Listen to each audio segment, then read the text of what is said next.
सभी को मेरा नमस्कार। मैं सत्यनारायण कुशवाहा स्वागत करता हूं अपने चैनल विलेज स्टार्टअप टॉक्स पर। चलिए आज हम बात करेंगे जीवन में नियमों का महत्व क्या है और साथ ही हमारे जो स्वयं सहायता समूह के जो पंचसूत्र नियम हैं उस पर भी हम विशेष चर्चा करेंगे।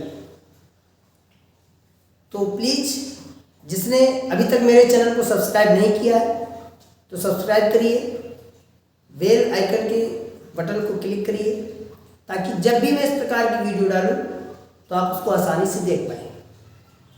चलिए, जीवन में नियमों का बहुत ही महत्व है। वो चाहे प्रकृति का नियम हो, वो चाहे संविधान की नियम हो, वो चाहे आपकी शिक्षा का नियम हो, वो चाहे आपके समाज घर परिवार का नियम हो, वो चाहे आपकी रोजमर्रा की जिंदगी के नियम हो, इन नियमों का पालन हमें करना ही पड़ेगा। और यदि इन नियमों का हम पालन नहीं करते, इन नियमों का हम अवहेलना कर रहे हैं, तो निश्चित ही हम दुख के भागीदार बनेंगे। क्योंकि जिसने भी ये नियम बनाए हैं उसने अपनी पूरी जिंदगी एक विश्लेषण करके, एक रिसर्च करके इन नियमों को बनाया है। लेकिन हम बिना विश्लेषण के, बिना एनालिसिस के ही चंद सेकेंड्स में ही कह देते हैं कि मैं इन नियमों का पालन नहीं करूंगा। तो क्या ये सही? नहीं। सबसे पहले हमें नियमों का विश्लेषण करना चाहिए, उनका चिंतन करना चाहिए, विचार करना चाहिए। यदि ये किसी ने बनाया है तो इसका कुछ तो महत्व होगा। जैसा कि आप जानते हैं आज का ये मॉडर्न युग है और इस मॉडर्न युग के अंदर प्रत्येक व्यक्ति को स्वतंत्रता चाहिए। सभी स्वतंत्र रहना चाहते हैं, कोई भी नियमों की डोर में नहीं बंधना चाहता। तो कहता है नहीं, मैं तो स्वतंत्र रहना चाहता हूं, मैं जो करना चाहूंगा मैं अपने हिसाब से करूंगा। ठीक है, अच्छी बात है, लेकिन अधिक स्वतंत्रता ही हमारे दुख का कारण है। ये बात आपको हमेशा याद रखनी चाहिए। अधिक स्वतंत्र कौन है? उदाहरण के रूप में मैं आपसे थोड़ी सी बात करूंगा।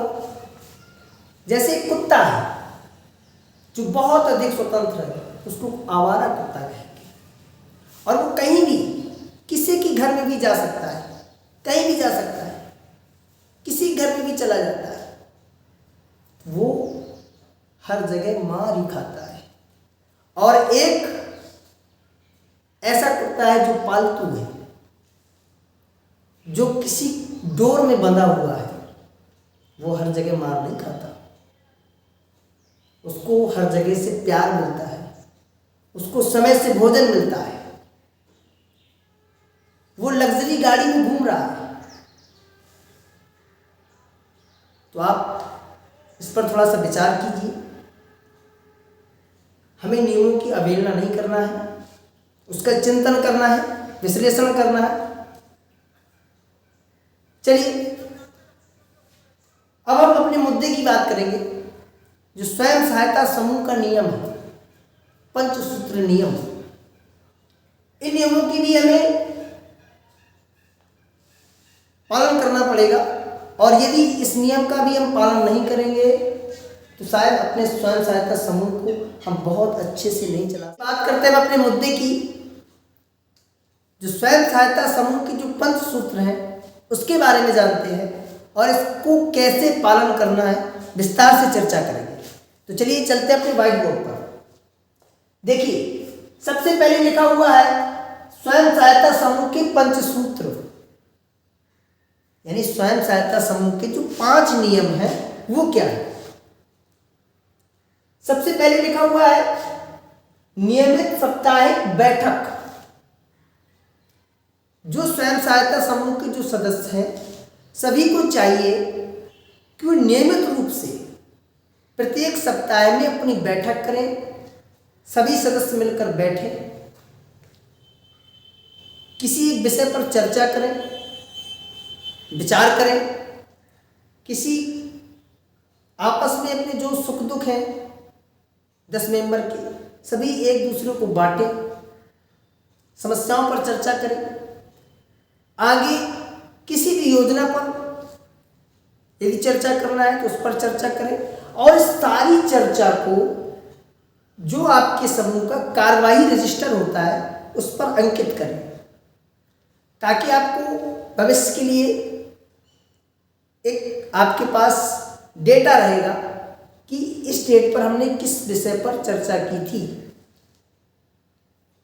किसी भी कार्य के लिए सबसे पहले मीटिंग में लिखना बहुत ही आवश्यक है। वो चाहे किसी को ऋण दिया जाए या किसी के द्वारा ऋण वापसी किया जाए, एक एक चीज को हम अपने कार्यवाही रजिस्टर पर अंकित करेंगे ताकि आने वाले भविष्य में किसी प्रकार की दिक्कत ना हो। तो नियमित साप्ताहिक बैठक करना बहुत ही आवश्यक है। उसके बाद ही 4 नियम आप पालन कर पाएंगे।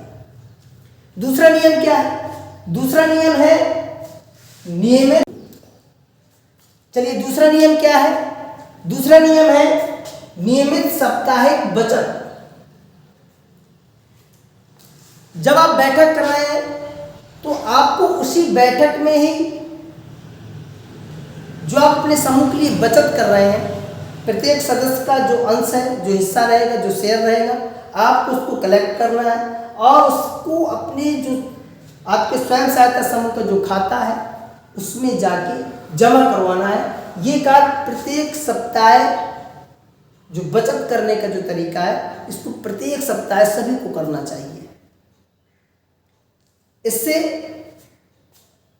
बचत करने से आपकी बचत करने की एक हैबिट बन जाएगी और आपके जो स्वयं सहायता समूह का जो आपको शेयर जमा करना है वो भी निरंतर होता रहेगा। इससे आपके समूह को लाभ मिलेगा। तीसरा नियम क्या है? तीसरा नियम है आंतरिक लेन देन। आंतरिक लेन देन क्या है? यदि आज की बैठक में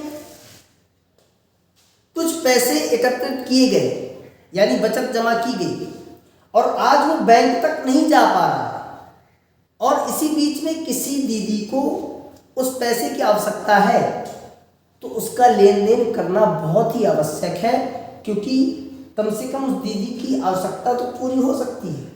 और जब भी उस पैसे को बैंक ले जाए, जब भी उस ऋण को बैंक में जमा करवाना है तो उस सदस्य से उस पैसे को वापस ले लेंगे और उसको बैंक में जमा करवा देंगे। इसका चौथा नियम है समय से ऋण वापसी। यदि किसी सदस्य ने समूह से ऋण को लिया है तो उसकी समय से वापसी करना चाहिए, क्योंकि यदि आप समय से वापसी नहीं करेंगी तो अन्य किसी सदस्य को यदि आवश्यकता पड़ी तो वो उस पैसे को कैसे ले पाएगा। तो जब तक आपकी आवश्यकता है कीजिए और उसको समय से जो आपका नियोजन है, जो आपके वापसी का नियोजन बनाया गया है उसके आधार से आप उसको वापसी करते जाइए ताकि अन्य सदस्यों का भी इसका लाभ हो सके। ये बहुत ही आवश्यक है, क्योंकि समूह एक परिवार है और उसको परिवार की तरह ही चलाना पड़ेगा, तभी आप उसमें आगे लाभ पा सकते हो। इसका 5वां नियम है सही लेखा जोखा एवं सही हिसाब किताब।